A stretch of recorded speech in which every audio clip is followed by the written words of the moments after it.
এখন যদি বিএনপি থেকে এমন বলা হয় যে আপনি আবার দলে ভিড়বেন কিনা, আপনি কি ভিড়বেন? ফিরলে তো আমি অন্য স্বতন্ত্ররা যখন চিঠি দিয়েছে আমি চিঠি দিতাম, আমার যদি ফেরার ইচ্ছা থাকতো আমি চিঠি দিতাম। সো ফিরবার আর আমার মনে হয় না কোনো কারণ আছে। বিএনপি মানে কখনো ক্ষমতায় যেতে পারবে নিকট ভবিষ্যতে, এটা তারা চিন্তা করতে পারে নাই। সো এটা তাদের পড়ে পাওয়া 14 আনা। আর জামাতে ইসলাম আপনি সেই ভারতের ইতিহাস থেকে দেখেন, এটা ভারত পাকিস্তান সব ইতিহাস ঘেটে দেখেন, দুইটা বেশি আসন তারা জীবনে কোনোদিন পায় নাই, দুইটা বিরোধী দল। এখন তারা so everybody is enjoying there position. বাংলাদেশের মানুষের কি হলো, বাংলাদেশকে এখন মানে কয়েক গুণ বেশি মূল্যে আমেরিকা থেকে কিছু কিনতে হবে কি হবে না, এগুলো নিয়ে তো কারো মাথা ব্যথা নাই। বাংলাদেশের মানুষকে নিয়ে, সাধারণ মানুষ কেমন আছে আপনি আমাকে বলেন। এই যে মব মব মব মব, এই 2 বছরে মব বন্ধ হয়েছে? আপনি আমাকে বলেন মব কি বন্ধ হয়েছে? 2 বছরের মধ্যে 18 মাস ছিল ইউনূস সরকার যারা মবের জনক, পালনকর্তা, লালনকর্তা, ব্রিডার এবং যারা মবকে মানে হতে দিয়েছে এবং পেট্রন করেছে। এরপরে আসলে BNP Sarkar, where is the change?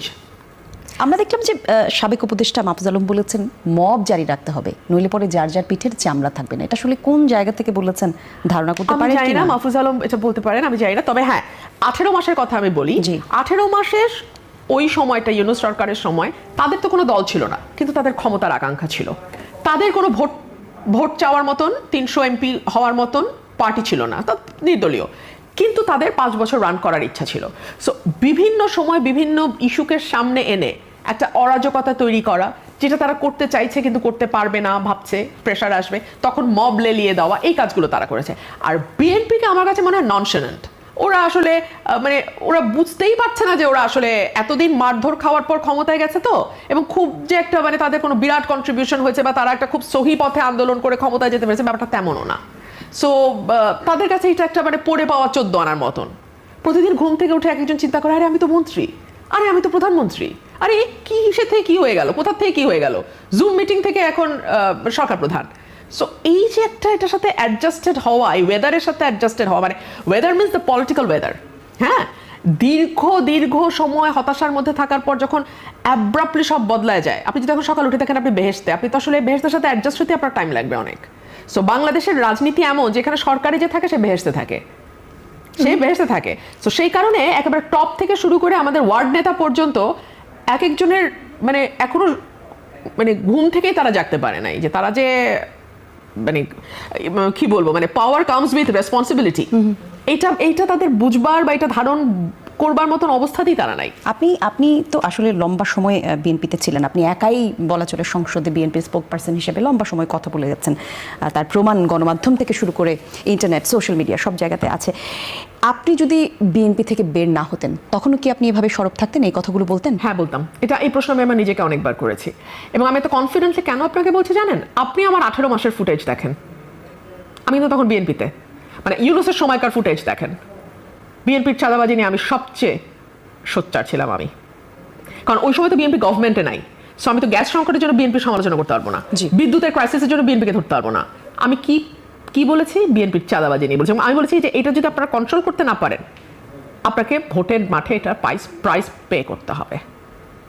So এরপরে বিএনপি আমাকে শোকজ করেছে, খুবই মানে গোপনীয়ভাবে শোকজ হয়েছে। মোবাইলে আমাকে চিঠির একটা ছবি পাঠিয়ে বলা হয়েছে জবাব দিতে, ওইটাও আমি গোপন রাখি নাই। 72 ঘন্টার মধ্যে আমাকে টাইম দিয়েছে, আমি তার বহু আগেই 300 পাতার এক বই জমা দিয়ে এসেছি বিএনপির কার্যালয়ে। সো আমার সাথে বিএনপির ট্যাসেল তো ছিল, এবং বিএনপি যখন ইভেন আমাকে তখন প্রায় টকশোতে প্রশ্ন করতে, আপনাকে নমিনেশন না দিলে আপনি কি করবেন, আমি তখনও টকশোতে বলেছি না দিলে আমি ইন্ডিপেন্ডেন্ট ইলেকশন করবো।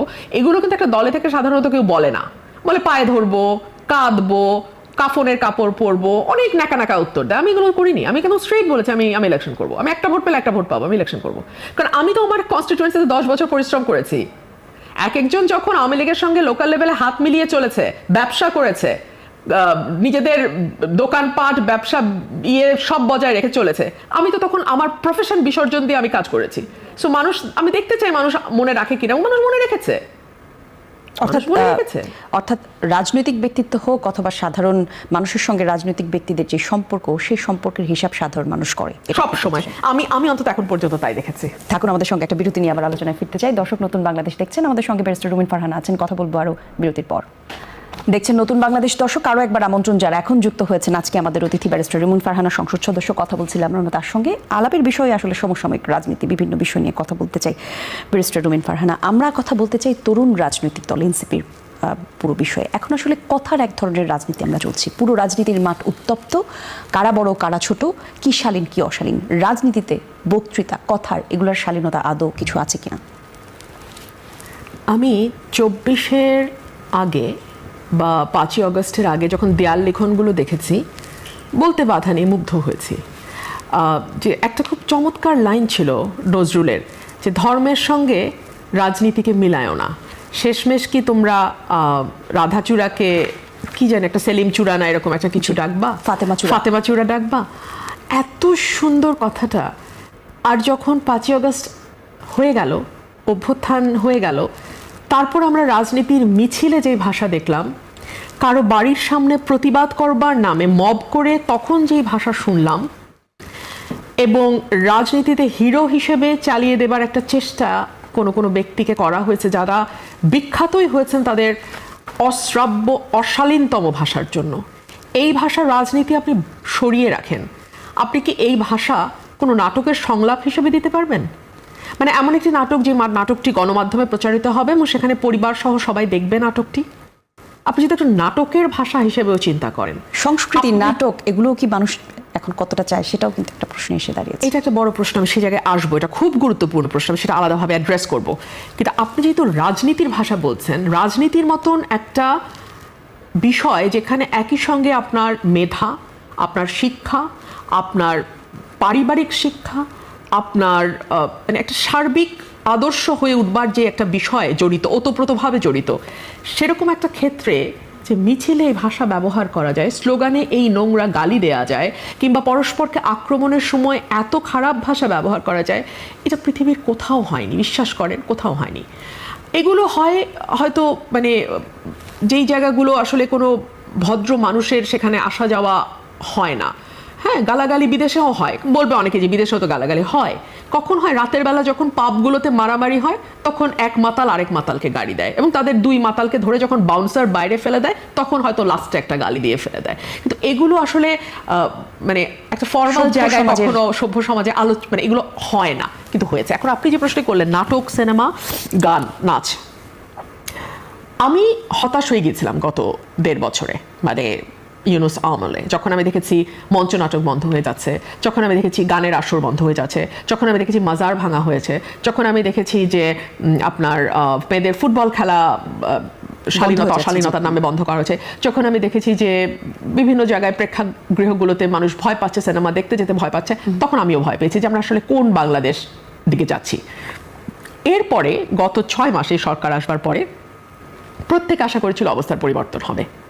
এমনকি বাংলাদেশের চলচ্চিত্র সেন্সর বোর্ড যে সিনেমাটাকে রিলিজ করেছে, 13 বছর হলে আপনি সিনেমাটা দেখতে পারেন, বনলতা এক্সপ্রেসের কথা আমি বলছি, সেটা নিয়ে ব্রাহ্মণবাড়িয়াতে আমাকে মানববন্ধন করতে হয়েছে। তারপরেও কিন্তু সিনেমাটা সেখানে সম্প্রচারিত হয়নি। সম্প্রচারিত হয়েছে ফরচুনেটলি। এটা কোনো ব্রাহ্মণবাড়িয়া কিন্তু কোনো প্রেক্ষাগৃহ না, ওটা ভেঙে ফেলেছে মৌলবাদীর আগেই। হ্যাঁ, সো ওটা একটা স্টুডেন্টদের প্রাইভেট উদ্যোগ ছিল, মাঠে করবে, পরের দিন ওরা মাঠে করতে পেরেছে, মানে ইটস এ গুড নিউজ যে ওরা পেরেছে। কিন্তু তার জন্য আমাকে রাস্তায় দাঁড়াতে হয়েছে, এবং সরকার 8 গাড়ি পুলিশ পাঠিয়ে সিনেমা বন্ধের পক্ষে কাজ করেছে। আপনি চিন্তা করেন, সরকার 8 গাড়ি পুলিশ পাঠিয়ে সিনেমাটা যাতে প্রদর্শিত না হয় সেই ব্যবস্থা করেছে।